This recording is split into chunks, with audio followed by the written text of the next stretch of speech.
I need more lighting. We need more lighting.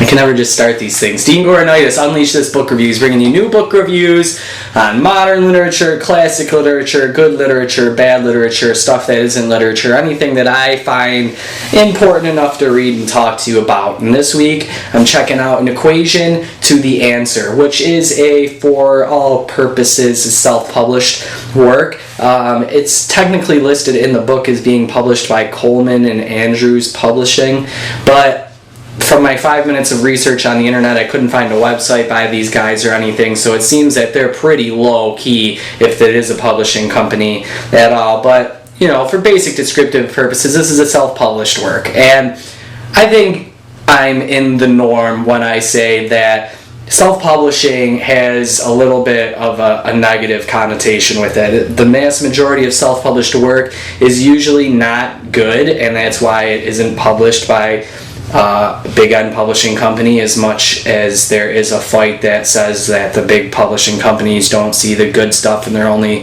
looking to make money, which is a truth in a way. The majority of self-published work usually doesn't really hit home runs, and I think that you could probably agree on that note with me. Regardless, if I get mailed a free book by a viewer, I'm going to check out at least the first 10 pages, and when I first started reading this one, it was interesting enough that it caught my attention to keep reading. I wouldn't say that this is a classic by any means, I wouldn't say it's a must-read by any means, but for a self-published work, for any work in general, really, it was a good, entertaining read, and I thought it warranted me to pass it on to you, and I don't think that sentence completely makes sense, but you catch my drift. Anyways, this book was written by Michael Trainor, and Michael Trainor is a teacher in southern Florida, and he spent about a year writing this book, which basically started out as a question that he apparently had, at least according to the introduction and a conversation I had with the author. Started with the discussion that he had with one of his students, which was, is it possible to write a non-fiction work in the second person? And if you're unaware or unsure what that means, first person, third person, you know, is usually I or him or she or her or them, but second person is you. You know, you did this, you did that. And I'd say the most famous work when it comes to second person narratives is probably Choose Your Own Adventure, that series of books for like pre-teens that was published in like the 1980s, I believe. Could have got that date wrong. But that's what this book reminded me a lot of. It's constantly, you do this, you do that, you know, whatever. But I'll get into that. Basically, the premise of the story, as I said, was, can you write nonfiction in the second person? Now, the author went trying to complete this task to see if it was possible. He stayed up late at night trying to clear his brain of the normal daily activity to see if he could kind of get into different mindsets and stuff like that. And what came out was this, An Equation to the Answer. Now, I can't say, I don't see how this is nonfiction. To me, it's completely fiction. Now, it's an entertaining fiction. It's I suppose, a soul-searching, eye-opening fiction.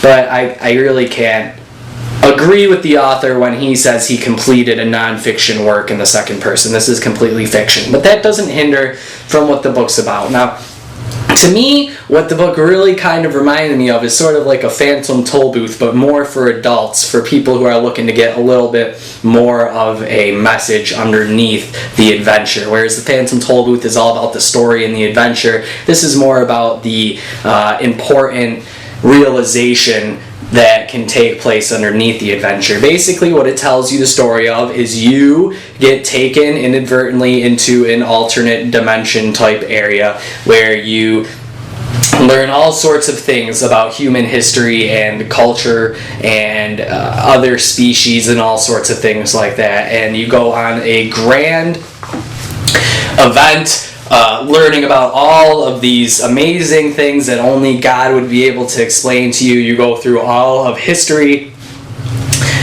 through time period of mankind from birth until present day, and basically the author's trying to get to us a deeper meaning as to why, and the book kind of addresses that. Why are we here? Why do we do what we do? Why do we exist? Those really big questions that we all kind of want to know and will most likely never find out. Now this book only clocks in at 113 small pages, so it's a quick, brisk read, and to me, even though it takes on heavy topics, it's not a heavy book. It's a very light read and entertaining read. Now, it's not to say that it's not without faults. There are times here where I feel like the author kind of takes himself a little too seriously, tries to pretend that he is a godlike character who has greater understanding of human culture than we do. You know, when he starts talking about how bad things like cars are in modern industry and stuff, and how humans